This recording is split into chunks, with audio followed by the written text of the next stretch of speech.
जी बिल्कुल, इतने बड़े ज़बरदस्त रिजल्ट्स आ रहे हैं और पहली बात तो ये है कि ये एक कोई मिठाई का टोकरा भी तो आना चाहिए था सेक्रेटरीट ऑफिस में। आप खाली हाथ आई हैं आज।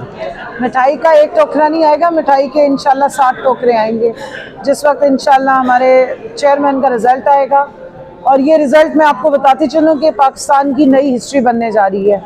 4 हलकों से जीते थे भुट्टो और 2018 में इमरान खान वाहिद लीडर हैं पाकिस्तान के जो 5 हलकों से एनए के 5 हलकों से इलेक्शन जीतकर और वज़ीर आज़म बने थे। और आज उन्होंने ही अपना ही रिकॉर्ड तोड़ने वो जा रहे हैं। इंशाल्लाह 7 हलकों से जीतेंगे और पाकिस्तान में एक ऐसा जो लीडर जिसकी वैसे ही कोई नज़दीक नहीं पहुंच सकता, वो इस रिकॉर्ड को भी तोड़ने के लिए बिल्कुल ही उसको 100 दफ़ा सोचना पड़ेगा। वैसे तो ये रिकॉर्ड बनना था 9 हलकों का, लेकिन एक हमारे हजूर वापस चले गए हैं और एक जगह पे खुर्रम एजेंसी में इलेक्शन नहीं हो सका क्योंकि वहाँ फसाद चल रहा है। वरना इमरान खान साहब अपना ही रिकॉर्ड 5 हलकों का 9 हलकों से दोबारा तोड़ते। अच्छा, ये जो आज टोकरे मिठाइयों की बात चल रही है, बड़ी अच्छी बात है। मैं तो चाहता हूँ कि कोई लंदन में आपकी तरफ से भी कोई टोकरा जाना चाहिए मिठाई का। कहाँ पे जी? लंदन में। देखिए, लंदन में अगर टोकरे तो हम भेज दें, लेकिन हमारे भेजे हुए टोकरों से उनके पेट खराब हो जाएंगे क्योंकि हमारी हलाल की कमाई है, हमारी बड़ी मेहनत की कमाई है, हमारी कमाई में भी मुहिब्बे वतनी शामिल है। ये चीज़ें उनको बदहज़मी कर देती हैं। ना उन्होंने कभी हलाल खाया है, ना वो इस मुल्क से की कोई वफादारी उनको रास आएगी और ना हमारी मेहनत की कमाई जो है वो उनको रास आएगी। तो इसलिए वो लूट मार करके खाने के आदी हैं और इस मुल्क को बेच के हमेशा खाते रहे हैं, इसलिए हमारी मिठाई उनको हजम नहीं होने वाली। अच्छा, इसलिए उनकी नींदें उड़ी हुई है, वैसे ही आज उनको डॉक्टर की जरूरत पड़ेगी। आपके इस वक्त समझती हैं कि इस टाइम जो लंदन की फिजाएं हैं और लंदन का जो माहौल है वो इस टाइम घड़ी में जिस टाइम आपका इंटरव्यू और राइट टाइम जो है इस वक्त पीटीआई आगे लीड कर रही है, कैसे जज्बात होंगे, कैसा इन्वायरमेंट होगा, क्या फीलिंग आ रही होगी आपकी समझ में? देखिए, लंदन वालों की फीलिंग्स जो है ना वो इस इलेक्शन से पहले ही बहुत बुरे हालात थे। तभी तो वो अपना जो इलेक्शन कमिश्नर गुलाम बिठाया हुआ उसकी मिन्नतें क्या कर रहे थे, उसको ऑर्डर दे रहे थे कि आप इलेक्शन फिर बहाना बना के 3 महीने के लिए आगे कर दो। पहले भी इन्होंने इलेक्शन आपको पता है डिले करवाया था, लेकिन इस दफ़ा उनकी चली नहीं है। और इंशाल्लाह ताला अवाम ने निकल के जितनी धांधली इन्होंने की है, जो ड्रामे इन्होंने किए हैं, वो अवाम ने इनके रिजेक्ट किए हैं। आपको मैं बताती चलूँ कि NA 24 में इनकी सिटिंग MP है ANP की शायदा, वो वहाँ पे बैठी हुई रिगिंग करा रही थी। और बहुत सारे हलकों से हमें आपने देखा ये कंट्रोल रूम कोई आज नहीं बना।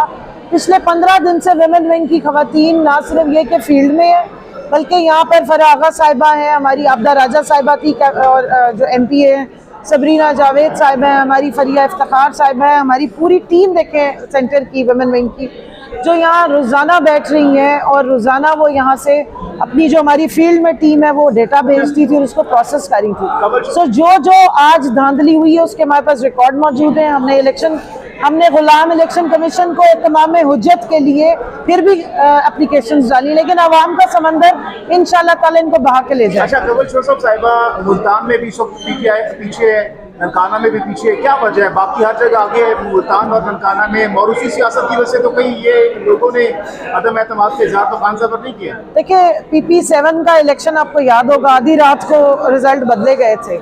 इसी तरह NA 157 में मैं खुद गई हूँ, पिछले हफ्ते में वहीं मौजूद थी और हर तरह से मेहरबानो साहिबा लीड कर रही थी। 10,000 बैलेट पेपर जो हैं वो एक्स्ट्रा डाले गए हैं और इसका नोटिस भी लिया जाएगा और इस पर बात भी की जाएगी।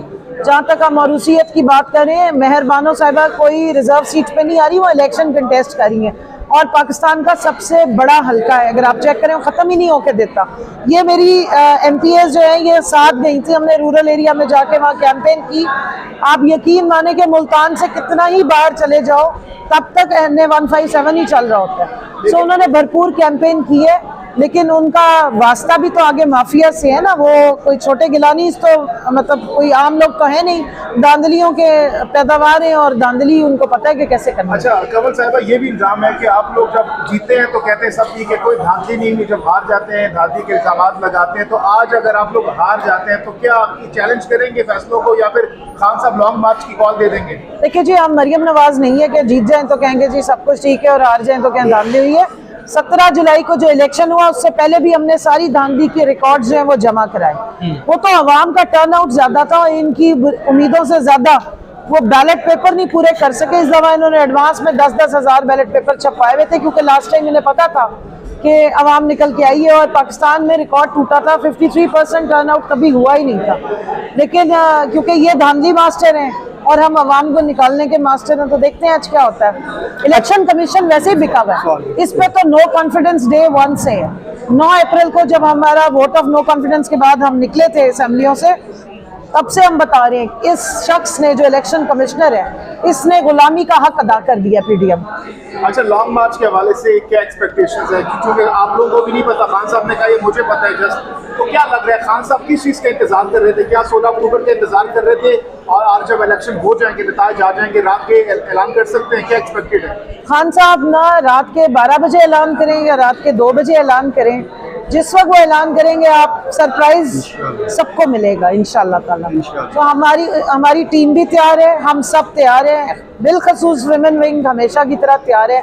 बनी गाला में 2 दफा रेड करने की कोशिश की गई, आप सारे भाई भी वहाँ मौजूद थे, आपने देख लिया कि सबसे पहले वहाँ पे कौन पहुँचता है। सबसे पहले हमारी विमेन विंग पहुँचती है, मैं खुद वहाँ पहुँचती हूँ। और अगर मैं नहीं भी थी, मैं पिछली दफा मुल्तान से वापस रात को ट्रैवल करी थी, तो मेरी पूरी विमेन विंग की खवातीन सबसे पहले पहुंची थी। तो खान साहब रात के 2 बजे या सहरी के टाइम जिस वक्त भी ऐलान करेंगे, आप देखेंगे कि पीटीआई के वर्कर्स और पीटीआई के सपोर्टर्स लॉन्ग मार्च के लिए किस तरह निकलते हैं। और साथ में एक और कह दूं, इस दफा वो जो राना मुच्छड़ कातिल है ना, उससे कहिएगा कि अपने शेल्स जो है ना वो संभाल के रखें, बुरे टाइम में उसके भी काम आ सकते हैं। कैसे सेलिब्रेट करेंगे आज की विक्ट्री को अगर आपके हक में फैसला आ जाता है? देखिए, ये विक्ट्री एक सिंबॉलिक है। आपको मालूम है कि हम असेंबलियों से रिजाइन करके बैठे हैं, लेकिन ये विक्ट्री जो है ये लंदन तक लोगों को नींद की गोलियों पे लगाएगी, जो पहले ही नींद की गोलियों में 90% इनकी जो है वो दिमाग की शरियानें बंद थी। हो सकता है सदमे से फट ही ना जाए, क्योंकि हमने तो असेंबली में तो जाना नहीं है, लेकिन ये इलेक्शन का जीतना ये बताता है कि अवाम का फुल कॉन्फिडेंस जो है वो इमरान खान के साथ है।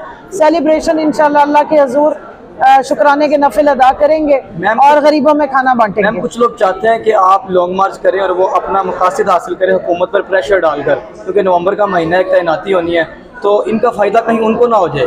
ये कुछ लोग कौन है और ये उनको कौन है, पहले तो ये बताएं। क्योंकि देखिए, हमारे मकासद या हमारा जितना भी काम है वो पाकिस्तान की फलाह, तरक्की, कामयाबी और हकीकी आज़ादी है, और अवाम हमारे साथ इसमें शामिल है। अवाम के बगैर तो ये कोई भी आप लॉन्ग मार्च हो या कोई तहरीक हो पूरी हो नहीं सकती। लेकिन इमरान खान साहब ने 6 महीनों में 6000 मरतबा बता दिया है, प्रूव कर दिया है